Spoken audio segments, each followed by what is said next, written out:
AB फॉर्मच्या ताबडतोबीने ही प्रक्रिया सुरू झालेली आहे. निवडणूक आयोगाने एबी फॉर्मची चोरी करू नये ही देखील आमची असणारी अपेक्षा आहे. त्यासाठी सगळ्या कायदेशीर पूर्तता आम्ही केलेल्या आहे. मात्र वोट चोरीच्या पाठोपाठ आता दमनदीवच्या धर्तीवर ए फॉर्म बी फॉर्म चोरी ही शक्यताही नाकारता येत नाही. त्यासाठी आम्ही त्या सगळ्या प्रक्रियेकडे लक्ष ठेवून आहोत. आमची निवडणूक आयोगाला विनंती आहे की या सर्व प्रक्रिया त्यांनी आमच्याकडून आम्ही ज्या पूर्ण केलेल्या आहेत त्या पूर्ण केलेल्या प्रक्रियेच्या अनुषंगानं त्यांनी सतर्क राहावं. कुठे काही उणीव असेल तर त्या संदर्भामध्ये त्यांनी आमच्याशी चर्चा करावी. असा चमत्कारिक स्वरूपाचा निर्णय त्यांनी घेऊ नये.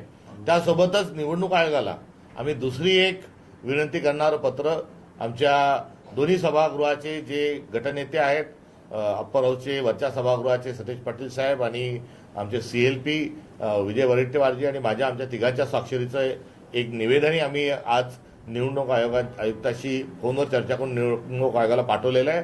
ते म्हणजे खासदार पदाचा जो अर्ज असतो तो फार जास्ती मोठा नसतो, काही किचकट नसतो.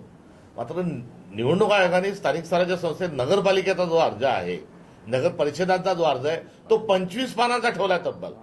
आता या 25 पानं भरता कार्यकर्त्यांची दमछाक होत आहे अशी असणारी एकंदरीत परिस्थिती आहे.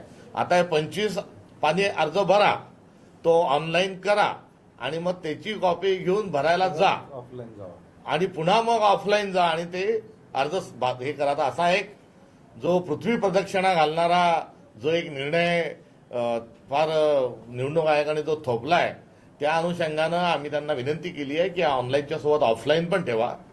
25 पानांच्या संदर्भात आता विनंती करण्याची वेळ राहिलेली नाही.